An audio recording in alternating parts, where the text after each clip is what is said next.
So recently we've had this big news story about possible alien life. It seems very exciting. There's been numerous articles online about how scientists found a sign of alien life on an exoplanet about 120 light years away from Earth, and it's often quoted to be the most promising sign yet. Now, I don't want to rain on anybody's parade, but I feel like I kind of have to. Now, don't get me wrong, what scientists have found on exoplanet K2-18b is a possible sign of alien life, and it's a pretty amazing discovery, but, and it's a significant but, it's just one promising sign that needs further investigation.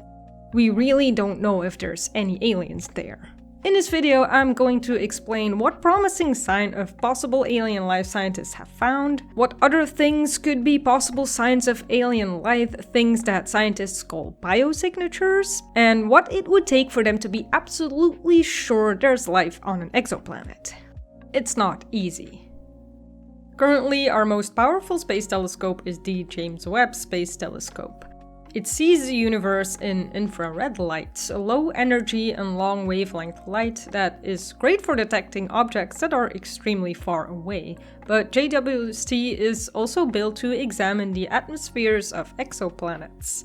When an exoplanet transits, moves in front of its star from our point of view, the telescope can detect certain molecules in the planet's atmosphere based on the wavelength of starlight that they absorb.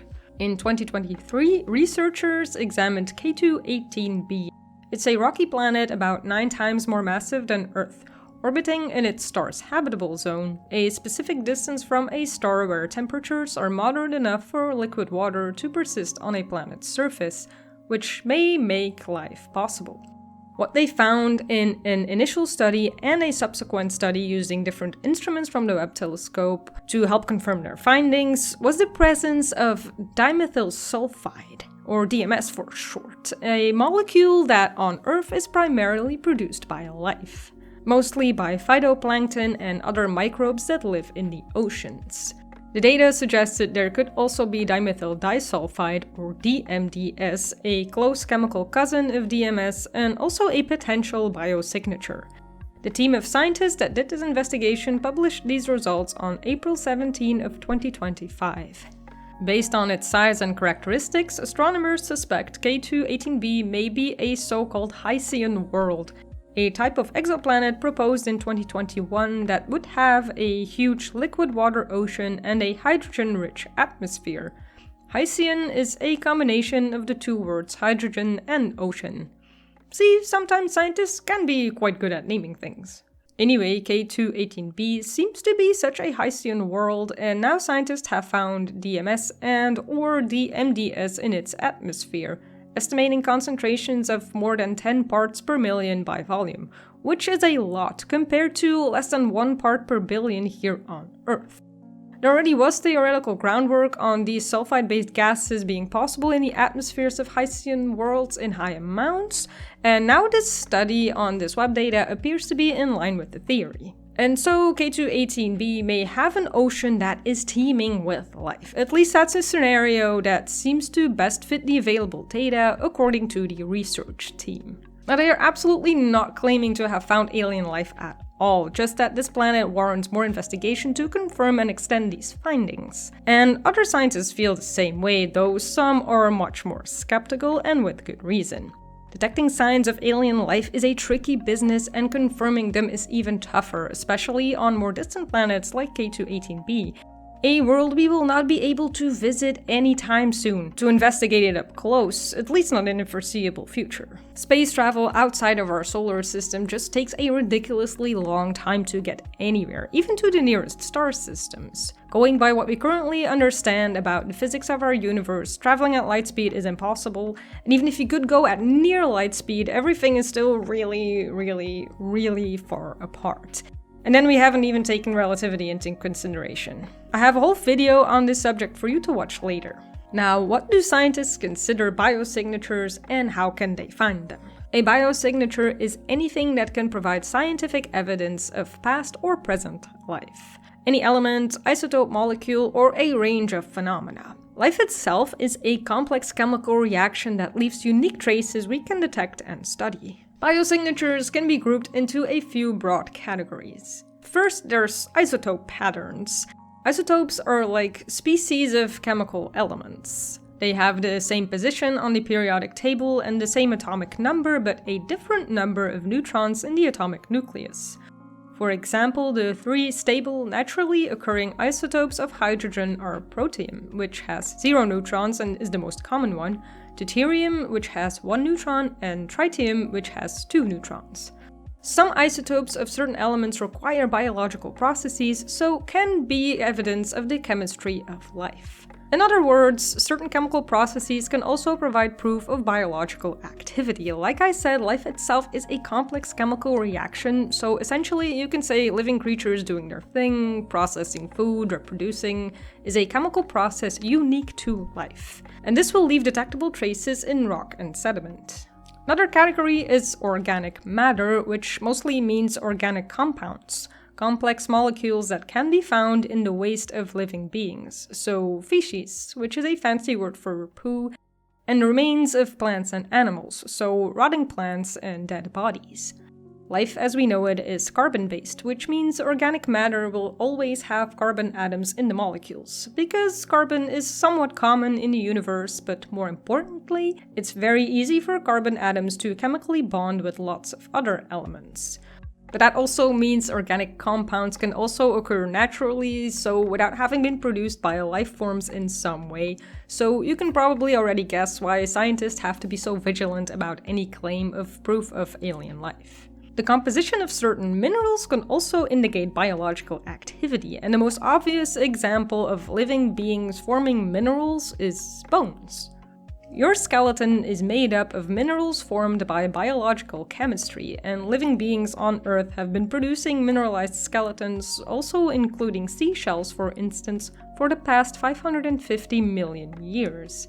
In case you're wondering how we know this, another very obvious biosignature is fossils. The petrified remains of the bones or shells of long-dead creatures, like dinosaurs famously, or trilobites, or our ancient ancestor species.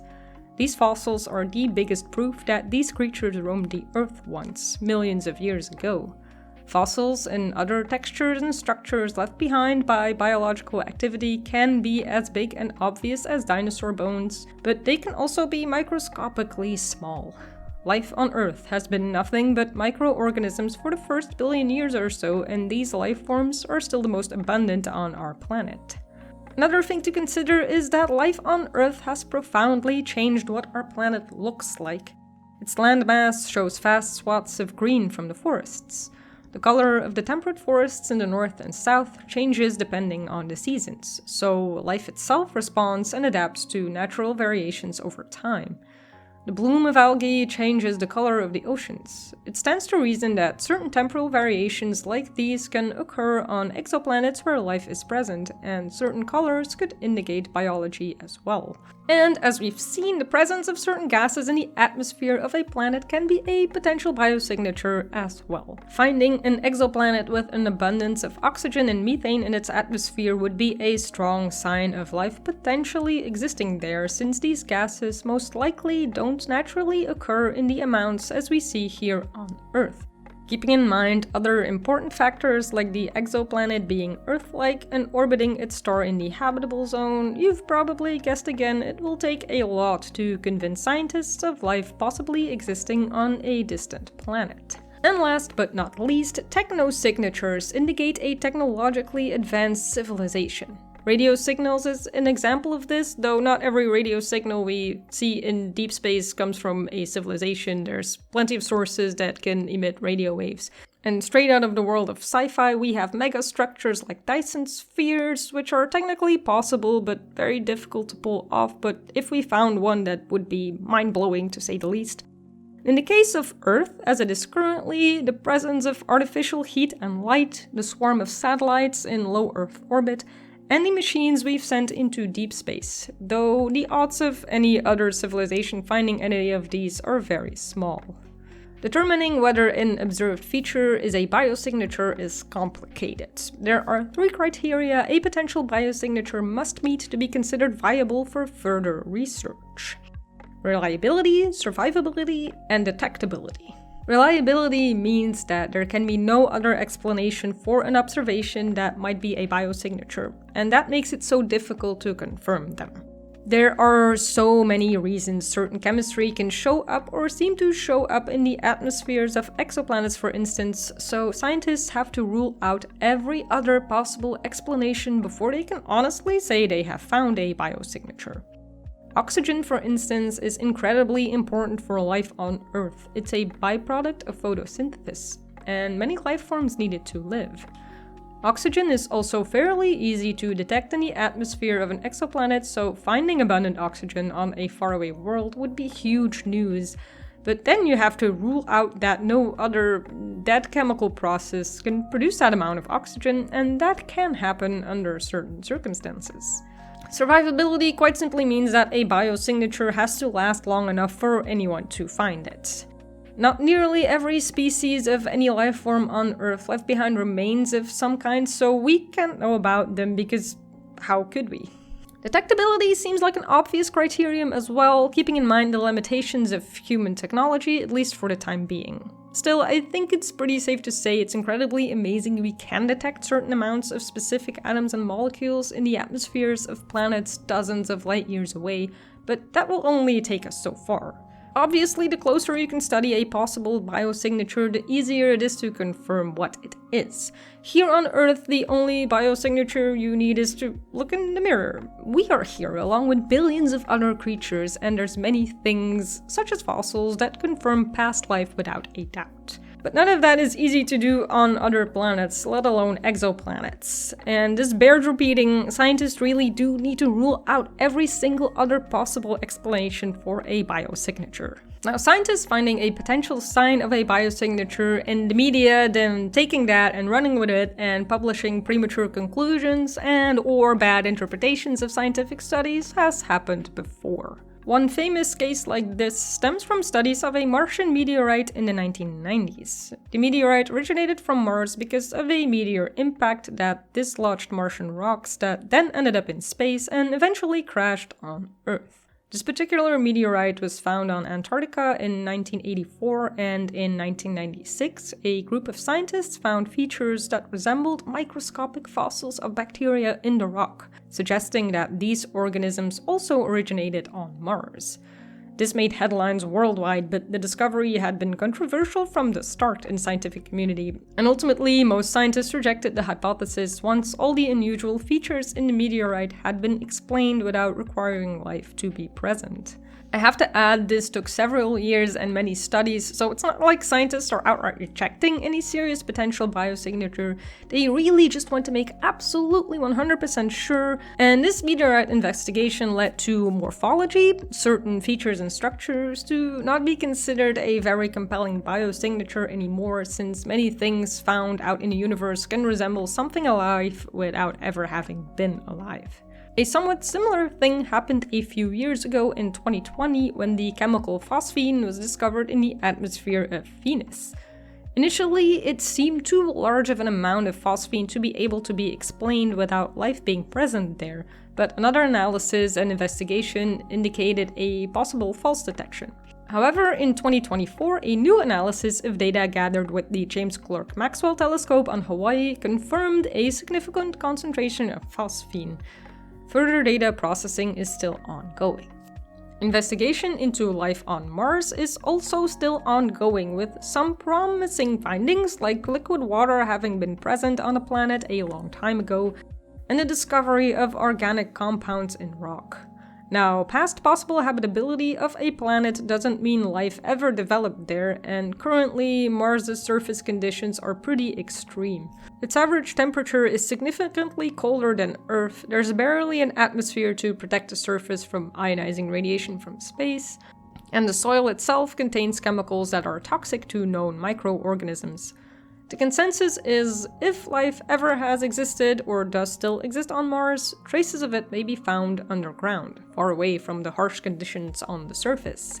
Aside from Venus and Mars, other worlds in the solar system show promising signs of life possibly existing there.